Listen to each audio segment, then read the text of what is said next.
এই যে সোহবতের এই একটা বিষয়, সোহবত একটা চিন্তা করে দেখেন, আল্লাহওয়ালা ছাড়েন, কিন্তু আল্লাহওয়ালার পোশাকের একটা বিষয় দেখেন, চিন্তা করে দেখেন যে আমার মাথায় যতক্ষণ পাগড়ি থাকবে, আমার পরনে যতক্ষণ সুন্নতি লেবাস থাকবে, আমার হাতে যতক্ষণ তসবিহ থাকবে, বলেন তো আমার ধারায় কোনোদিন একটা মিথ্যা কথা বলতেও কিন্তু আমার ভয় আসবে। মানুষকে ধোঁকা দেওয়া তো দূরের কথা, একটা মিথ্যা কথা বলাটা আমার জন্য কি বড় কষ্ট হবে। এইদিকে মসজিদে আজান হবে, আমি ওইদিকে দাঁড়িয়ে থাকবো, মসজিদে আসবো না, মসজিদে নামাজ হবে, এটা আমার জন্য একটা বড় লজ্জাজনক বিষয় হবে। কারণটা কি ভাই? আল্লাহওয়ালা না, শুধু আল্লাহওয়ালার পোশাকের একটা পাওয়ার। তো ভাই কোনো মাস সদিকেন, যার কারণে আমাদের প্রত্যেকের জন্য জরুরি যে আমরা আল্লাহওয়ালাদের সংঘর্ষে যাই। সে আল্লাহওয়ালা এর মানে এটা না যে আমার পীর মুর্শিদে আল্লাহওয়ালা, এটা একদম ভুল কথা। একজন আল্লাহর বান্দা সবচেয়ে আল্লাহর বড় মোহাব্বতের বান্দা হয় অতিরিক্ত আমল দ্বারা না, গোনার থেকে বেঁচে থাকার কারণে। গোনার থেকে বেঁচে থাকার কারণে যে যতটুকু আমল করবে তার ঈমান গড়তেই থাকে, কিন্তু গোনা করার সাথে সাথে তার দিলের মধ্যে একটা দাগ এসে যায়, আবার আল্লাহর সাথে সম্পর্ক একটু কাট হয়ে যায়।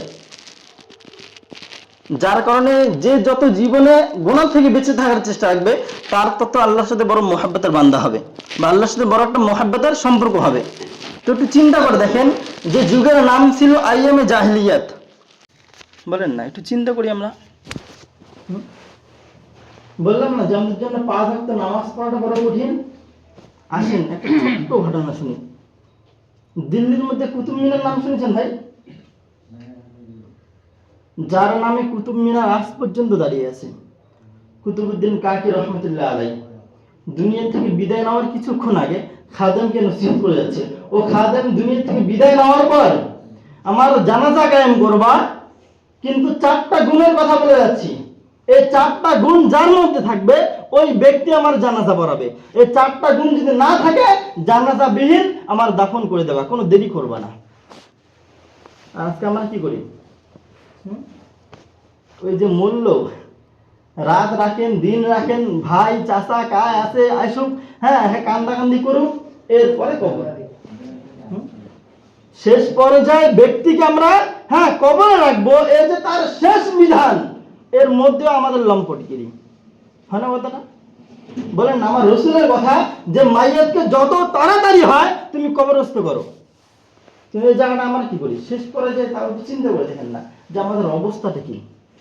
তো কুতুবউদ্দিন কাকি রহমতুল্লাহ আলাইহি তার খাদিমকে বলেন যে আমার জানাজা বিহীন প্রয়োজন হলে আপনি কি দাফন করে দেবেন, কবরস্থ করবেন।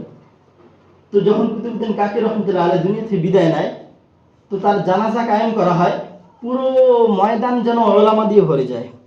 কয়েকজন আল্লাহর ওলি তার জানাজা পড়াবে, কার দিলে ইচ্ছা না হয়, পুরো ময়দান যেন কি ওলামা দিয়ে ভর্তি। এবারে খাদেম নসিহত করতেছে যে দেখেন, কুতুবউদ্দিনের জানাজা যে পড়াবে তার জন্য 4টা গুণ থাকা দরকার। এক হচ্ছে আসর, যদিও